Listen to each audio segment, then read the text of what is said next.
O urbanismo, tal como conhecemos, que se pretende uma ciência dos estabelecimentos humanos, nasce em decorrência da Revolução Industrial, devido ao desenvolvimento urbano e ao progresso com suas novas tecnologias e oportunidades de emprego.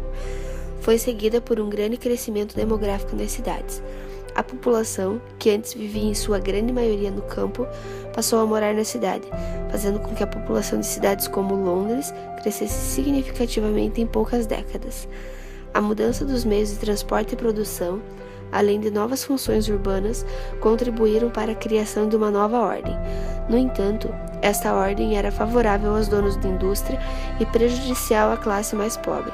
O proletariado urbano vivia em condições subhumanas, sem acesso à rede de esgoto, água potável, casas insalubres, distante do local de trabalho e sendo obrigado a trabalhar durante mais horas do que seria devido. Os pré-urbanistas progressistas, intelectuais da época, acreditavam que mesmo vivendo em uma época de progresso, as invenções modernas e o desenvolvimento da ciência, artes técnicas e mecânica, sob as mãos da sociedade individualista e alienada, era uma das principais propagadoras da pobreza da parte mais modesta da sociedade. Também acreditavam que para que houvesse uma sociedade menos alienada, sem ser voltada apenas para a economia capitalista ou apenas movida pela exploração e lucro, e mais igualitária e sem rivalidade de classes, era necessário que a cidade fosse organizada de uma forma mais racional. A ideia dos progressistas era criar um modelo que fosse suscetível de aplicar-se a qualquer população, em qualquer época e em qualquer lugar. Tradicional de cidade e elaboravam modelos que permitiam reencontrar uma ordem perturbada pelo maquinismo. Foi inspirada no racionalismo da filosofia das luzes. Ela baseia-se numa concepção abstrata do homem, indivíduo mutável no tempo e no espaço. Acreditava que a ciência devia permitir a definição exata de um modelo urbano perfeito.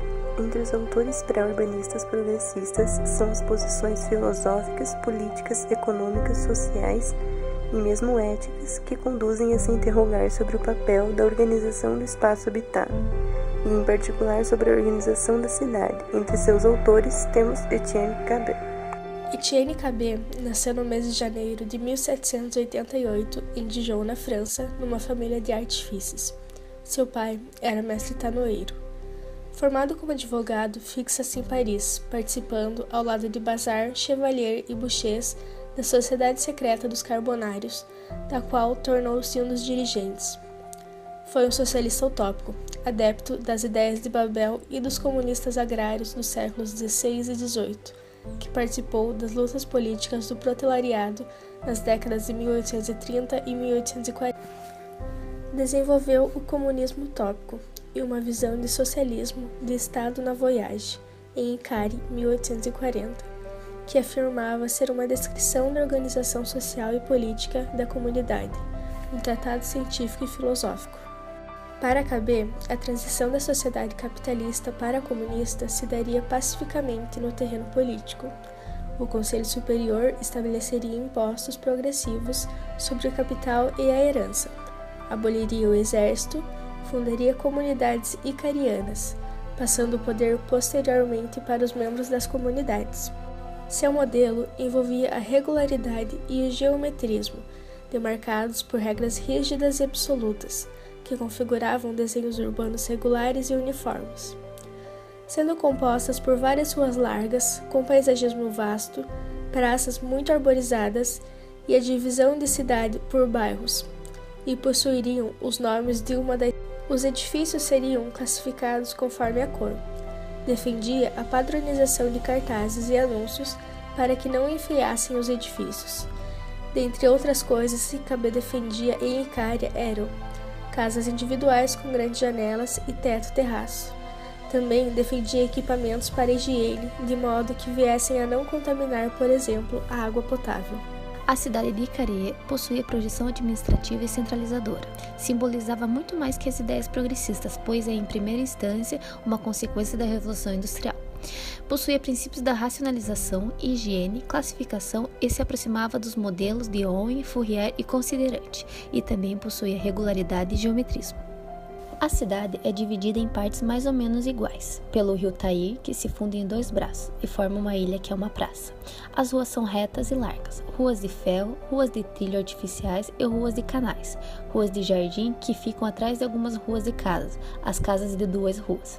São 60 bairros ou comunas quase iguais, representados por sua superfície e população de uma cidade comunal e ordinária, bem diferenciados, onde cada bairro recebe o nome de uma das 60 principais cidades do mundo antigo e moderno. Entre elas, Pequim, Jerusalém, Constantinopla, Londres e Paris.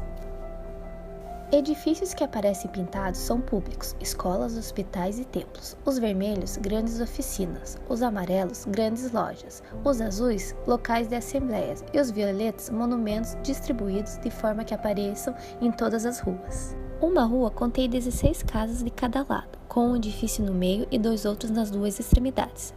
As 16 casas são extremamente semelhantes, combinadas de modo a formar um único bloco. São nas assembleias que o povo exerce seu direito, realiza eleições e faz deliberações. Para facilitar o exercício desses direitos, o território é dividido em 100 pequenas províncias, subdivididas em 100 comunas, quase sempre iguais em extensão e população. Político e progressismo. A representação popular e a cada assembleia comunal se divide em 15 comitês principais: Constituição, Educação, Alojamentos, Vestimentas, Agricultura, Nutrição, Estatísticas, entre outras. E toda a inteligência de um povo de homens educados e bem instruídos está continuamente na ação para descobrir e aplicar melhoramentos e aperfeiçoamentos em todos os quesitos. A organização política é uma república democrática e uma democracia quase pura. Ideia de um modelo. Baseado na casa modelo, onde as portas e janelas são iguais, formando quantidades enormes de peças constitutivas de uma casa, fazenda, entre outras. A cidade modelo. No interior da cidade, nenhum cemitério, fábricas insalubres ou hospitais.